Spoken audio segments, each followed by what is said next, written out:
Mesdames et messieurs, bonjour, j'espère que vous allez bien. Aujourd'hui, on fait une petite vidéo rapido-pido. On va parler du bouturage, comment le réussir. Est-ce que toutes les plantes sont bouturables ou pas?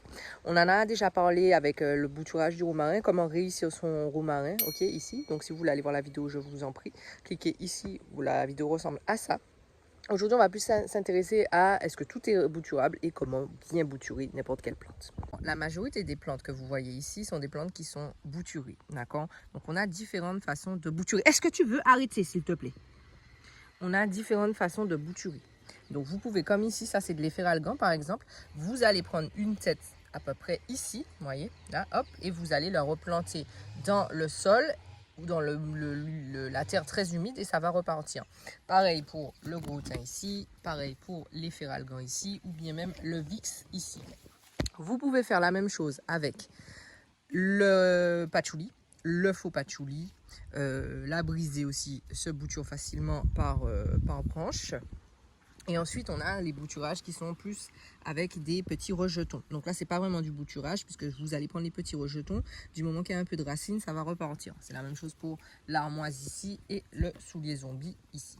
Qui font partie de la famille des lamiacées, donc gros thym, donc les plectantrus, les basiliques, les menthes, toutes ces choses-là sont facilement reproductibles par soit bouturage, comme on l'a vu, soit par stolon, comme les fraises en fait, par exemple. Du moment que vous avez un peu de racines, ça devrait repartir. Maintenant, pour faciliter, le chat me fatigue, je ne vais pas vous mentir, le chat me fatigue. Pour faciliter l'enracinement de vos plantes, je vous conseille premièrement soit de les faire tremper dans de l'eau de banane, c'est-à-dire que vous allez récupérer les pelures de votre banane que vous avez mangé, vous allez laisser ça tremper un peu dans l'eau et vous allez pouvoir utiliser ça en fait directement comme booster pour l'enracinement de vos plantes. Donc oui, c'est super, c'est génial, c'est naturel et la banane a plein de bienfaits qui font que l'enracinement se passe mieux et la plante réagit mieux parce que c'est quand même un choc. Faut pas oublier que vous allez couper un morceau de la plante, vous allez déraciner un morceau de la plante, donc il faut qu'elle reparte correctement. Le deuxième choix que vous avez, vous pouvez utiliser de l'aloe vera. L'aloe vera, c'est très bon, comme vous avez vu, c'est une plante qui cicatrise très bien quand elle est coupée. Donc dites-vous qu'elle va faire la même chose avec vos plantes en fait. Donc c'est génial comme option. Vous prenez une pâte d'aloe, vous la coupez en deux, ou alors vous la laissez comme ça et vous plantez en fait directement les bâtons, les branches, le morceau que vous voulez voir repartir plus facilement. Troisième option, vous avez le miel. Oui, le miel est un très bon allié au niveau du bouturage, comme on l'a vu au niveau du romarin.